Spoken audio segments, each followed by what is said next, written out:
ये 2026 की भारतीय राजनीति की वो कहानी है जिसे इतिहास में एक युग का ढलान या एक नए तूफान की दस्तक के रूप में दर्ज किया जा रहा है। जो महिला कभी दिल्ली के तख्त को हिलाने का दम रखा करती थी, इसकी एक हुंकार से बंगाल के चप्पे चप्पे पर सियासी भूचाल आ जाता था, वो अग्नि कन्या ममता बनर्जी आखिर अपनी सबसे बड़ी चुनावी शिकस्त के बाद आज कहाँ है और किस हाल में है?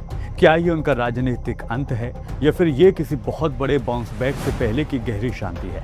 इस रहस्य को समझने के लिए हमें कोलकाता के उसी ऐतिहासिक और बेहद साधारण से दिखने वाले काली घाट वाले घर के अंदर झांकना होगा, जो दशकों से बंगाल की सत्ता का असली केंद्र रहा है। चुनावी नतीजों की उस रात के बाद जब तृणमूल कांग्रेस का अभेद्य किला ढह गया, तब से दीदी का रूटीन पूरी तरह से बदल चुका है।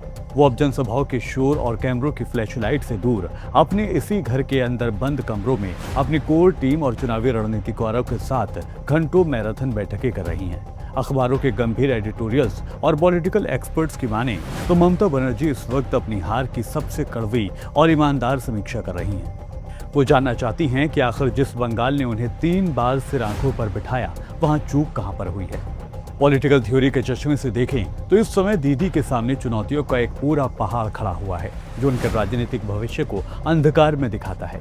सत्ता हाथ से जाते ही पार्टी के अंदर आंतरिक कलह और असंतोष की चिंगारी सुलगने लगी है। कई बड़े चेहरे और महत्वाकांक्षी नेता अब नए सत्ता केंद्रों की तलाश में पाला बदलने की फिराक में लगे हुए हैं। इसके साथ ही केंद्रीय जांच एजेंसियां, चाहे वो ईडी हो या फिर सीबीआई हो, सभी का शिकंजा जो पहले से ही टीएमसी के कई कद्दावर नेताओं पर कसा हुआ था, अब सत्ता के संरक्षण के बिना और भी घातक रूप ले सकता है, जिससे पार्टी का ढांचा पूरी तरह से चरमरा जाने का खतरा बना हुआ है। जमीन पर सबसे बड़ा संकट उन लाखों कार्यकर्ताओं का मनोबल टूटना है जो कल तक सत्ता के गुरूर में थे और अब विपक्ष के पलटवार का सामना कर रहे हैं। राजनीति का ये बेहद क्रूर और शाश्वत नियम है कि जब जब सत्ता की छांव हटती है तो सबसे पहले अपने ही वफादार साथ छोड़ जाते हैं। लेकिन दोस्तों, कहानी का एक दूसरा पहलू भी है जो इस वीडियो को एक बेहद सस्पेंसफुल मोड़ पर ले जाता है, और वो पहलू है खुद ममता बनर्जी का स्ट्रीट फाइटर कैरेक्टर।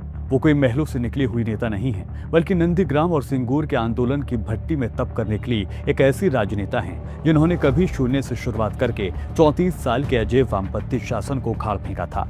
आज भी बंगाल के ग्रामीण अंचलों और महिला वोटर्स के एक बहुत बड़े वर्ग में उनके प्रति एक गहरा भावनात्मक जुड़ाव नजर आता है। भले ही टीएमसी के अंदर अब अभिषेक बनर्जी जैसे युवा नेतृत्व को आगे बढ़ाने की स्क्रिप्ट लिखी जा रही हो, लेकिन सच यही है, इस पार्टी के पास आज भी ममता बनर्जी के कद, उनकी सादगी और उनके करिश्मे का कोई दूसरा ऑप्शन है ही नहीं। इतिहास गवाह है कि इंदिरा गांधी से लेकर जयललिता तक भारतीय राजनीति के सबसे बड़े योद्धाओं ने अपनी सबसे करारी हार के राख से ही अपनी सबसे बड़ी शानदार वापसी की कहानियां लिखी हैं।